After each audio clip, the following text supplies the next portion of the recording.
দর্শক, এই মুহূর্তে রংপুর থেকে কারফিউ শিথিল ও মহাসড়ক পরিস্থিতির খবর জানাচ্ছেন প্রতিনিধি মাহমুদুল হাসান।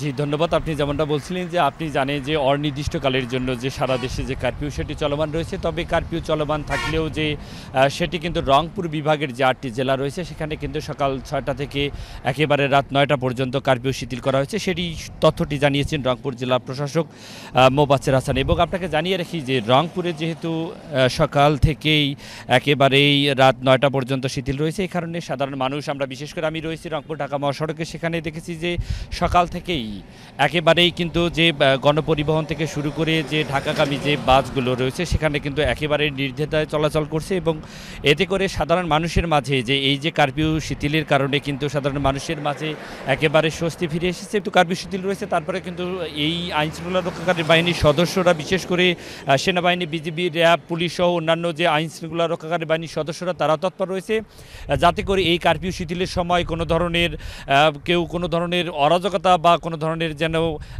অপ্রীতিকর কোনো পরিস্থিতি স্বীকার করতে না পারে এবং কোনো ধরনের ঘটনা না ঘটাতে পারে। সে কারণে কিন্তু তারা আসলেই জোরদার টহল তাদের জোরদার রয়েছে। এবং পুরো রংপুরে আমরা দেখেছি তারা কিন্তু গুরুত্বপূর্ণ পয়েন্টগুলোতে তারা কিন্তু একেবারে চেকপোস্ট বসিয়ে সেখানে কিন্তু তারা তাদের তদারকি করছে এবং টহল কিন্তু জোরদার রয়েছে। তবে সব মিলে যদি বলি যে রংপুরে এই যে কারফিউ শিথিলের পর থেকে সাধারণ মানুষের মাঝে যে আমরা দেখেছি যে তাদের মধ্যে কিন্তু যে সংশয়, ভয়, সেটি কিন্তু একেবারে কাটিয়ে উঠেছে এবং সাধারণ মানুষ কিন্তু পূর্বের মতো যে জীবনযাপন সেটি করছে এবং সাধারণ মানুষের মাঝে যে ভয়ভীতি একেবারেই নেই। সাধারণ মানুষ কিন্তু তারা একেবারেই স্বস্তিতে ফিরেছে এবং সাধারণ মানুষ চায় যে পূর্বের মতো আসলে তারা যেন সেভাবে তাদের কর্মে যেতে পারে, তেমনটাই প্রত্যাশা কিন্তু করছেন রংপুর অঞ্চলের সাধারণ মানুষ। এই ছিল আমার কাছে রংপুর থেকে কারফিউকে ঘিরে সর্বশেষ পরিস্থিতি।